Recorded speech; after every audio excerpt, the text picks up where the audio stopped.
అనేక సంవత్సరాలుగా చట్టాన్ని చుట్టంగా మార్చుకొని ప్రభుత్వపరమైన భూముల్ని ఆక్రమించుకున్నటువంటి రియల్ ఎస్టేట్ మాఫియా లేదా పెద్దల అండదండలతో ఎవరైతే ఈ భూములు కబ్జా పెట్టిందో అలాంటి భూములన్నీ కూడా పేదల పరమైతే ప్రభుత్వ పరమైందని చెప్పి భావించడం హైడ్రా వచ్చినాడు. హైడ్రా చెరువులను కాపాడుతుందని, హైడ్రా నాలని కాపాడుతుందని, హైడ్రా పేదవాళ్ళకు అండగా ఉంటుందని చెప్పి భావించడం. కానీ అతి తక్కువ కాలంలోనే హైడ్రా చెరువులలో కట్టుకున్న పెద్దల జోలికి పోలేదు, హైడ్రా భూ మాఫియా జోలికి పోలేదు. హైడ్రా 30 ఏళ్ల క్రితం 40 ఏళ్ల క్రితం ఏ బస్తీలను అయితే నిర్మాణం చేసుకున్నారో బస్తీలలో నివసించే ప్రజలకి నోటీసులు ఇవ్వడం, ఈ బస్తీలు ప్రభుత్వ స్థలంలో ఉన్నాయి, ఈ బస్తీలు చెరువు శిఖంలో ఉన్నాయని చెప్పి కూలగొట్టే ప్రయత్నం చేశాను. నేను మల్కాయిరి పార్లమెంట్ సభ్యుడిగా ఈ ఫీల్డ్ మీద తిరుగుతున్నప్పుడు అనేక ఉదంతాలు ఉన్నాయి. ఒక్కొక్కరు కాళ్ళ మీద పడి నా భర్త క్యాన్సర్ ఉన్నది, నాకు ఇది తప్ప ఇంకో మార్గం లేదని చెప్పి వేడుకున్నా. ఇవాళ బుచ్చమ్మనే రైతు కూకడపల్లిలో వాళ్ళ కాళ్ళ మీద పడి అయ్యా నాకు 3 బిడ్డలు, నాకు పట్టా భూమి నాకు కూలగొట్టదని చెప్పి వేడుకున్నా. ఆమె సూసైడ్ చేసుకున్నా. జొన్నబండ లాంటి ఒడ్డెర కాలనీలలో 3 తరాలుగా ఉంటున్నాం మేము ఇక్కడ, ఇప్పుడు వచ్చి మేము మా ఇల్లు కూలగొడుతున్నామని చెప్పి వాళ్ళు కన్నీళ్ళు కార్చినా కూడా కనికరించలే హైడ్రా. ముఖ్యమంత్రి గారు అండదండలతో ఇవాళ వాళ్ళ మీద దౌర్జన్యం చేసే ప్రయత్నం చేసింది. అనేక మార్లు నేను ఫీల్డ్ మీద ప్రజలకు అండగా ఉండి హైడ్రా చెరువులు కాపాడతలేదు, హైడ్రా ప్రభుత్వ భూములు కాపాడతలేదు, హైడ్రా పేదల ఉసురు పోసుకుంటుందని చెప్పినాం, పేదల ఉసురు తగ్గుతారని కూడా చెప్పినాం. ఇవాళ అనేక సార్లు కోర్టు కూడా మందలించింది, నువ్వు చట్టానికి అతీతంగా ప్రవర్తిస్తున్నావు, నీ ఇష్టమైన వ్యవహరించడానికి వీళ్ళు అని చెప్పి ఎన్నిసార్లు వేడుకున్నా కూడా చివరికి ముఖ్యమంత్రే ముందుకొచ్చి హైడ్రా అనే పదం ఇవాళ హిట్లర్ నుంచి తెచ్చుకున్న, అంటే హిట్లర్ వారసత్వంగా తెలంగాణ కొనసాగుతుందని చెప్పి ఆయనే స్వయంగా మాట్లాడిన తర్వాత ఇలా రంగనాథ్ గారికి, హైడ్రాకి, కమిషన్కి ఎంత హక్కులు వస్తాయో దాన్ని బట్టి మనకు అర్థం కావాలి. అంటే రెవెన్యూ డిపార్ట్మెంట్ కంటే, పోలీస్ డిపార్ట్మెంట్ కంటే, మున్సిపల్ అడ్మినిస్ట్రేషన్ డిపార్ట్మెంట్ కంటే ఒక్క మాటలో చెప్పాలంటే ముఖ్యమంత్రి తర్వాత మళ్ళీ ముఖ్యమంత్రి అంత అధికారం ఉన్నట్టుగా నాకు ఎవరికి చెప్పాల్సి అక్కర్లేదు, ఎవరి మాట వినాల్సి అక్కర్లేదు, కోర్టులు పట్టించుకోవాల్సి అక్కర్లేదు అనే పద్ధతిలో కూడా వారు వివరించిన తీరు అత్యంత జుగుప్సాకరంగా ఉంది. ఇవాళ కోర్టు కూడా అనేక సార్లు నిన్ను జైలు పెట్టాల్సి వస్తుంది, నువ్వు అతీతంగా వివరిస్తున్నావు అని చెప్పి మందలించినప్పటికీ కూడా ఎక్కడ కూడా మార్పు రాలేదు. ఇవాళ 63 సార్లు కోర్టు దిక్కలకు పాల్పడినట్టుగా ఇలా మాట్లాడి రంగనాథ్ను వెంటనే తొలగించమని చెప్పి సిఎస్కి ఇవాళ కోర్టు ఆదేశించిన స్థాయికి వచ్చిందంటే ఇలా రంగనాథ్ కాదు, ఇక్కడ ప్రభుత్వానికి ఒక చెంపపెట్టులాగా ఉందని చెప్పి భావిస్తూ ఉన్నాను. నేను స్వయంగా చూసిన ఇవాళ అనేక మంది పెద్దలకు నోటీసులు ఇచ్చి వాళ్ళకు ప్రభుత్వ అండదండలు ఉంటే వాళ్ళకి ఏమనకుండా కాపాడిన ఉదంతాలు అనేక ఉన్నాయి. కాబట్టి ఇవాళ చట్టం మరోసారి ఉన్నవాళ్ళ చుట్టమైంది, ఇవాళ పేదవాళ్ళకు మాత్రం ఇవాళ కన్నీళ్ళు మిగిలినాయి. ఇవాళ ఇప్పటికైనా కోర్టు ఇంటర్వ్యూన్ అయ్యి పనిచేసినందుకు హర్షాన్ని వ్యక్తం చేస్తున్నా.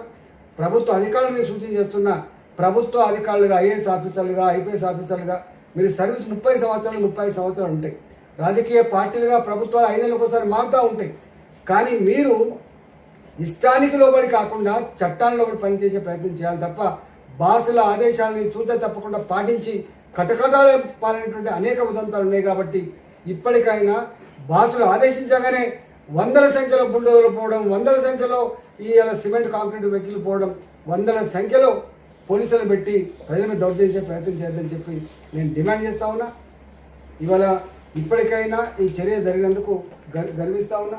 రెండవది, ఇవాళ రియల్ ఎస్టేట్ వ్యాపారం అంతా కూడా హైదరాబాద్ నగరంలో రియల్ ఎస్టేట్ వ్యాపారం ఇవాళ కొన్ని లక్షల మందికి ఉపాధి కల్పిస్తుంది. రియల్ ఎస్టేట్ బాగుంటేనే అనేక రకాల ట్యాక్సెస్ వస్తాయి, నేను స్వయంగా చూసిన. కానీ ఈ హైడ్రా వచ్చిన తర్వాత లేక్ వ్యూ అనే పదం పోయింది, ఈ రివర్ వ్యూ అనే పదం పోయింది. ఇవాళ ఒక అపార్ట్మెంట్లో ఇల్లు కొనుక్కోవాలన్నా, ఒక గేటెడ్ కమ్యూనిటీలో ఇల్లు కొనుక్కోవాలన్నా హైడ్రా పర్మిషన్ తెచ్చినవా అని చెప్పి అడిగేటువంటి స్థాయికి వచ్చింది. ఇలా మొత్తం రియల్ ఎస్టేట్ రంగం అంతా కుదేలైపోయింది. హైదరాబాద్లో లక్షల మందికి ఉపాధి లేకుండా పోయింది. ఇలా రియల్ ఎస్టేట్ వ్యాపారుల గుండెల్లో రైలు పరిగెత్తా ఉన్నాయి. నేను ఒకటే అంటున్నా, వ్యాపారం చేసుకునేవాడిని సపోర్ట్ చేయమంటలేదు. కానీ ఇవాళ హైడ్రా పర్మిషన్ అనేటువంటి పదం వచ్చిన తర్వాత ఎవడు అపార్ట్మెంట్ అమ్ముకోగలుగుతాడు, ఎవడు ఇలా ఇల్లు అమ్ముకోగలుగుతాడు, ఎవడు లేక్ వ్యూ అని పెట్టుకోగలుగుతాడు, ఎవడు ఇలా రివర్ వ్యూ అని పెట్టుకోగలుగుతాడు. ఇంత భయానకమైన వాతావరణం ఏర్పడుతుంది. కాబట్టి దీంట్లో మిడిల్ క్లాస్ కూడా 30 ఏళ్ళ క్రితం మేము కొనుక్కున్న భూమి, 30 ఏళ్ళ క్రితం కట్టుకున్న ఇల్లు ఇప్పటికి కూడా మాకు నోటీసులు వస్తున్నాయని చెప్పి భయపడే పరిస్థితి వచ్చింది. ఇవాళ ప్రభుత్వం ఇప్పటికైనా గుణపాఠం తెచ్చుకొని ఇది రంగనాథ్కి ఇచ్చినటువంటి ఆర్డర్ కాదు, ఇది తెలంగాణ ప్రభుత్వానికి రేవంత్ రెడ్డి సర్కార్కి ఒక చెంపపెట్టులాగా ఉండేటువంటి ఆస్కారం ఉంది. కాబట్టి ఇప్పటికైనా రేవంత్ రెడ్డి గారు ఇలా బేజాలకు పోకుండా కింద ఏం జరుగుతుందో చూడు. ఇవాళ మొత్తం ఈ ప్రభుత్వం ఏర్పడిన తర్వాత 2.5 సంవత్సరాల కాలంలో అతి ఎక్కువ ప్రజలతో చీకొట్టించుకునేటువంటి ఇవాళ సంస్థ ఏంటంటే హైడ్రా. దానివల్ల ఈ ప్రభుత్వానికి అయితే చెడ్డ పేరు వచ్చిందో మీకు ఇవాళ తెలియకపోవచ్చు, రాబోయే కాలం తప్పకుండా తెలుస్తుంది. దీని మూల్యం రేవంత్ రెడ్డి సర్కారే చెల్లిస్తా అని చెప్పి సందర్భంగా చేస్తారు. పదానికి ఎవరికి అర్థం తెలియదు. స్వయంగా ముఖ్యమంత్రి గారే అహంకారం ఎక్కువైపోయిన తర్వాత హైడ్రా అనే పేరు హిట్లర్ రాజ్యంలో ఒక కోర్ కమిటీకి ఉన్నటువంటి పేరు. ఆ కోర్ కమిటీ ఎవరినైనా జైల్లో పెట్టచ్చు, ఎవరినైనా చంపచ్చు, ఎవరి మీదైనా దౌర్జన్యం చేయొచ్చు. అంటే ఒక మాట చెప్పాలంటే దానికి హక్కులతో సంబంధం లేదు.